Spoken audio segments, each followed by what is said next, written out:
To my YouTube channel go for success. आज मैं आपको बताऊंगी विनिमय के बारे में। विनिमय किसे कहते हैं, अर्थ, परिभाषा व इसके लक्षण।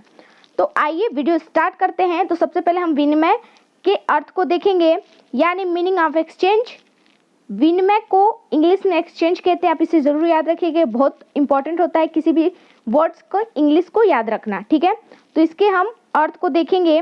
तो सबसे पहले है, जब मनुष्य अपने द्वारा बनाई गई वस्तुओं में से अपनी आवश्यकताओं की पूर्ति के लिए कुछ वस्तुओं को रखकर शेष वस्तुओं को अन्य व्यक्तियों को देने लगा, तथा उनसे इसके बदले में उनके द्वारा बनाई गई वस्तु प्राप्त करने लगा, तो इस प्रकार विनिमय का जन्म हुआ। यानी कि जब मनुष्य ने अपनी वस्तु बनाई तो उस वस्तु को अपनी आवश्यकता के अनुसार अपने पास रखा और कुछ वस्तु दूसरे को दे दी, उसके बदले में उनसे उनके द्वारा बनाई गई वस्तु को लिया, तो इस प्रकार विनिमय का जन्म हुआ। यानी कि एक दूसरे से वस्तुओं की अदल बदल करना, तो हम इसे ही विनिमय कहते हैं, यानी कि वस्तुओं को आदान प्रदान, ठीक है।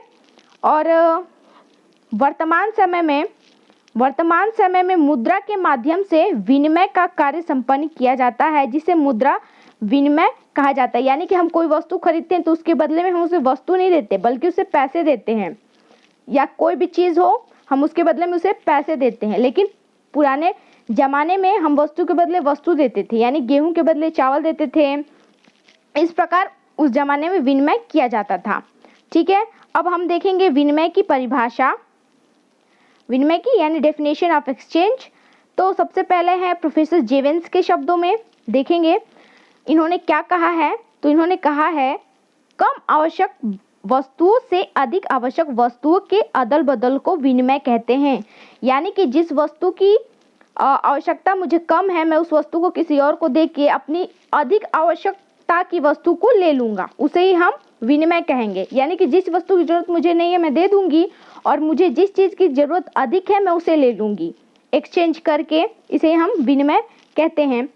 दूसरा है हमारा प्रोफेसर सिल्वर मैन के अनुसार, ठीक है, इनके शब्दों में दो पक्षकारों के मध्य होने वाले ऐच्छिक, वैधानिक तथा पारस्परिक धन के हस्तांतरण को विनिमय कहते हैं।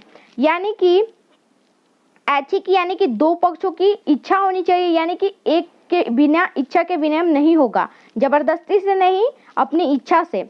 वैधानिक होना चाहिए तथा वस्तु वैधानिक होनी चाहिए। ये नहीं है कि आप उसे सोना दे रहे हो उसके बदले में आप अनाज लो या फिर कोई सस्ती वस्तु ले लो, नहीं, विनिमय बराबरी की वस्तुओं में होनी चाहिए। और पारस्परिक धन के हस्तांतरण को भी हम विनिमय कहते हैं, ठीक है, प्रोफेसर सिल्वरमैन के अनुसार।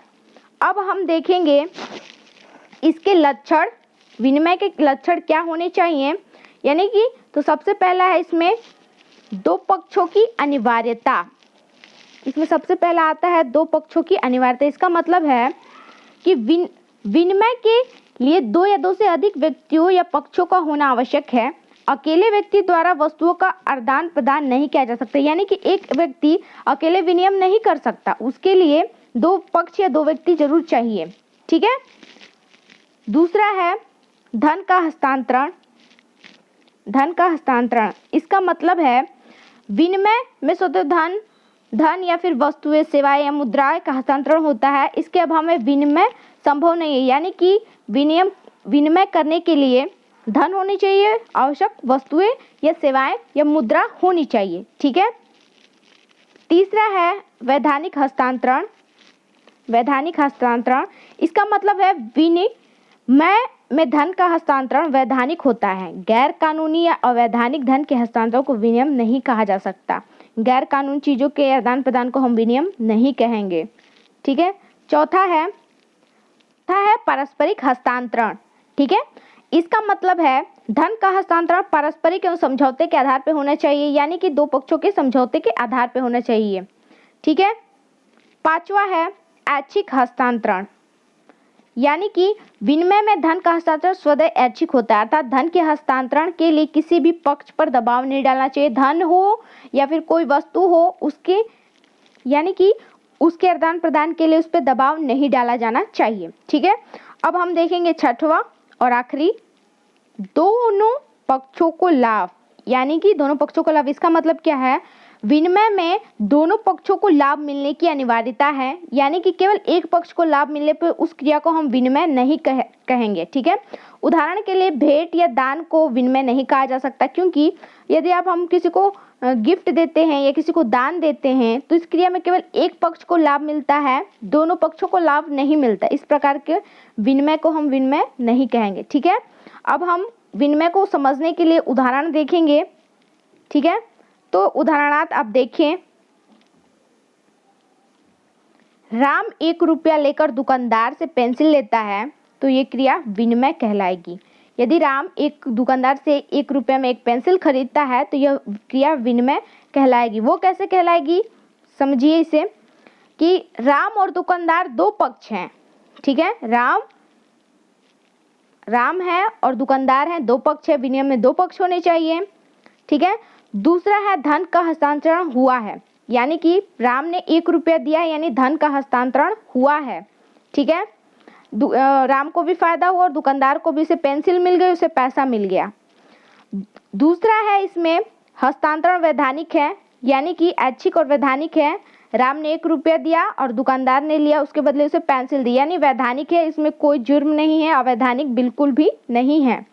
उसके बाद है चौथा है हस्तांतरण पारस्परिक है, यानी कि परस्पर दिया गया है, राम ने दिया है दुकानदार को।